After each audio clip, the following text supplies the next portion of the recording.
Good morning, children. Welcome back to the social science class.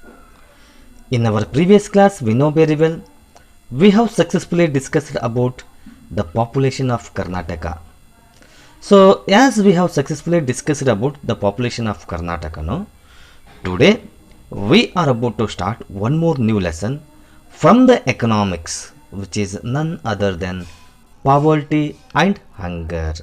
So, what we are going to discuss today, we are going to discuss the lesson poverty and hunger. Okay.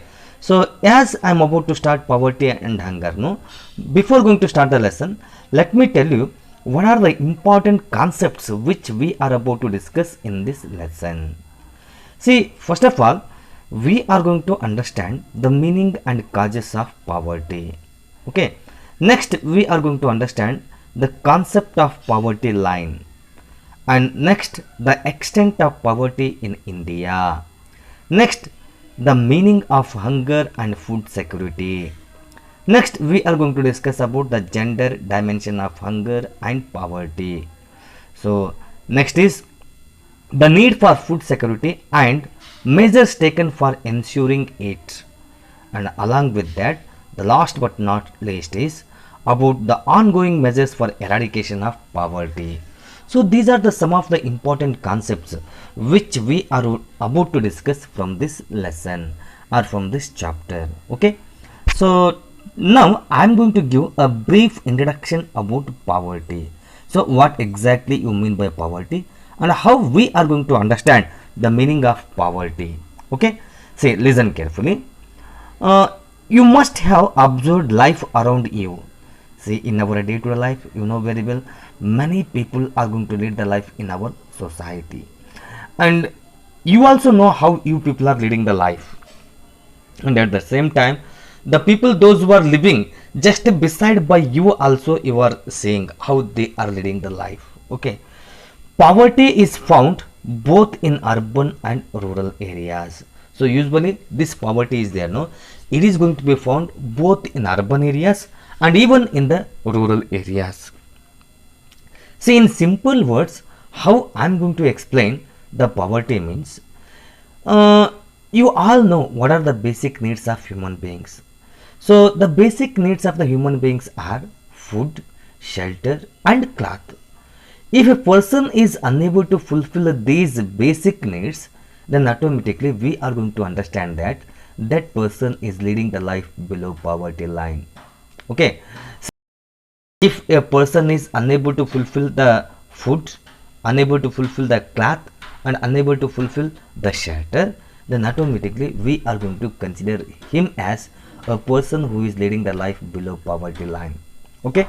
See here, the sellers on the footpaths, daily wage workers, beggars, the workers working in small scale industries, migrants, etc. are considered as the poor.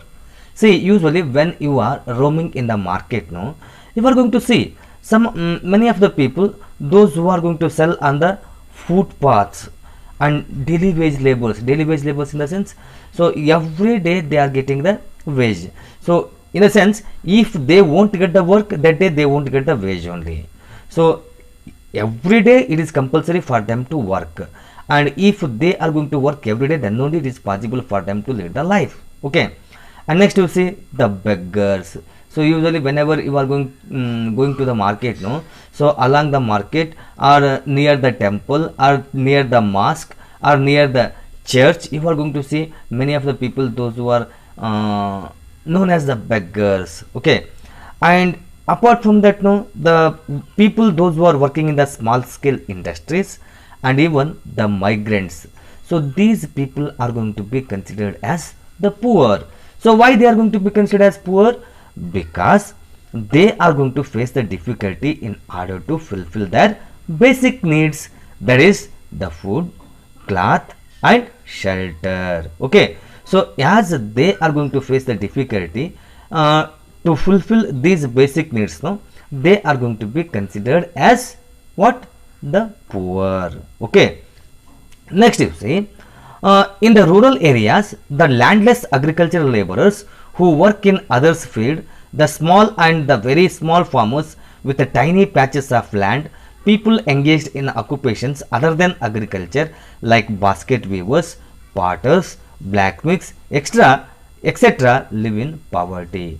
See, if you happen to visit the villages, usually you know very well, in the villages, no, small farmers, those who doesn't have the what we can say means land with them, landless farmers, so they are going to work on the others' field for wages, and at the same time, some of the farmers are there, those who are having small holdings.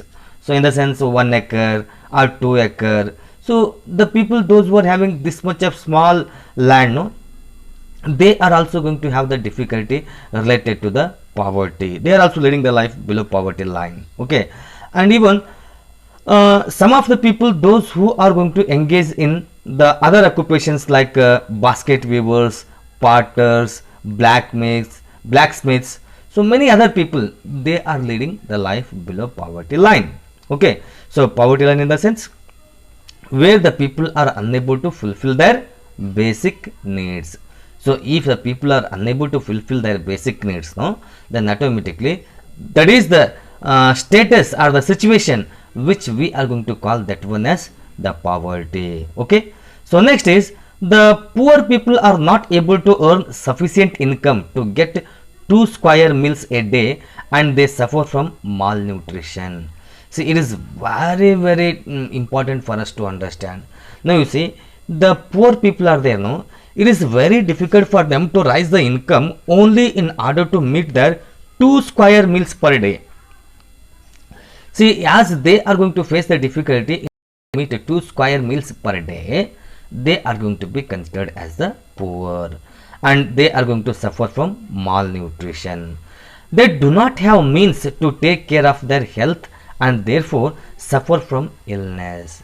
So usually they won't have any means in order to take care about their health, in the sense they won't have any facilities, they won't have any amenities in order to take care about their health, and as a result they are going to face the difficulty of illness also. So often and often they are going to suffer from illness. Okay, and they do not have means to okay, so due to lack of education, training and skills, their chances of employment are few. So as they are poor, no, so it is very difficult for them to offer the higher education or the quality education, and some of them, no, they won't have the education at all. So due to the lack of education, due to the lack of training and skills, no, it is very difficult for them to get the government job also. And as it is not possible for them to get the government job, then automatically they are going to face a very difficult life. Their income is very low comparing to the others. So as their income is very low, we are going to call them as the poor. Okay, poor people live in kacha houses that have walls and roofs of mud. See, if you happen to visit the rural areas or in villages, no, you know very well, the people, those who are poor, no, they are living in the kacha houses.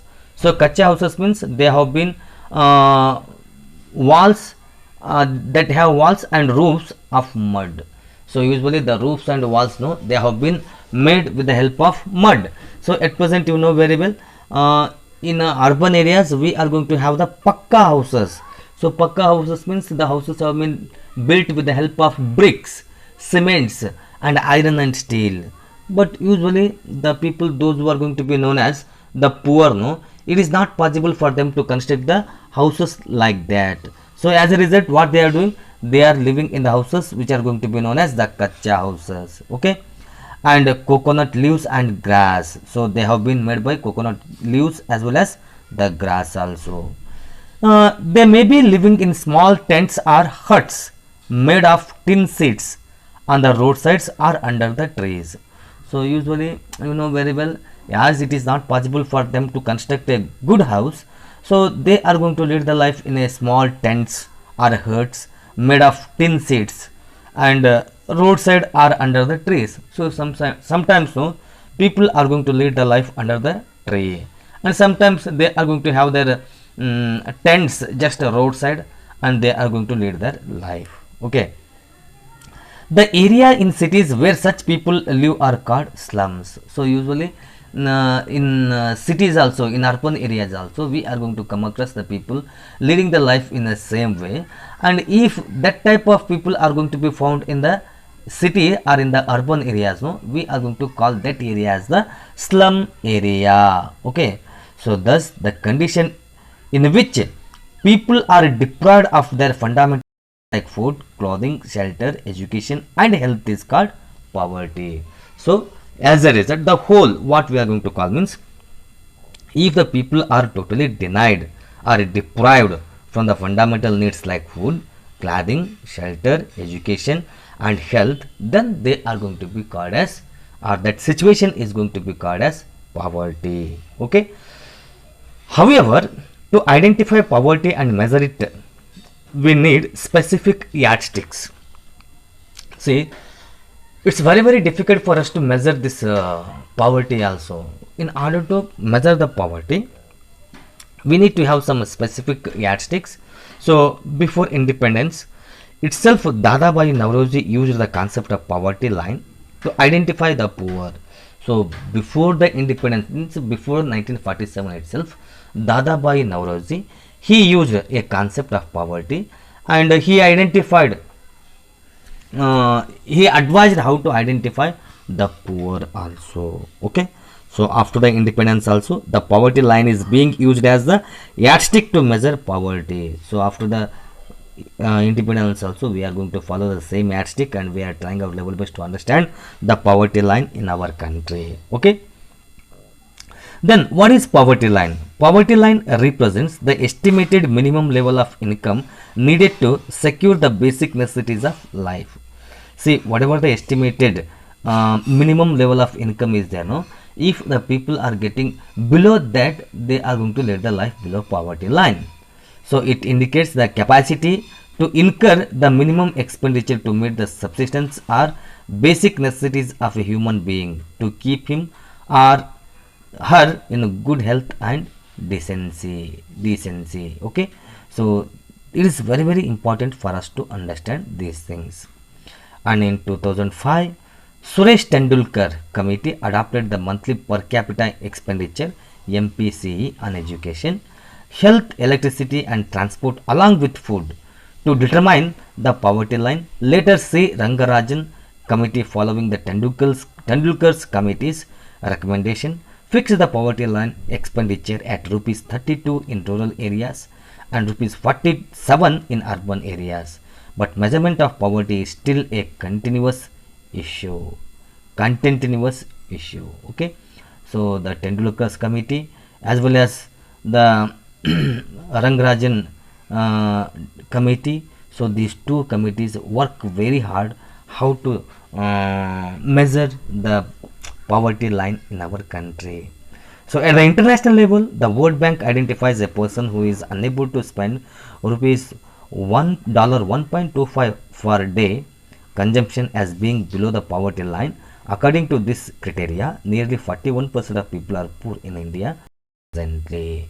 So the World Bank, so at the international level, no, the World Bank is going to define, actually it is going to identify a person if he is unable to spend $1.25 per day for the consumption, and definitely he is going to be considered as the poor and he is leading the life below poverty line. So like that, no, at present 41% of the people are there in India, those who are going to be considered as the poor. Okay, so in this class we have studied the meaning of poverty. Okay, so in the next period, no, we are going to continue with the extent of poverty in India. Okay, so due to some technical problems, I was unable to visit the school and I have done the video like this. So if it is okay, you just message me, otherwise I am going to continue with the school itself. Okay, so till to that, bye, thank you, take care.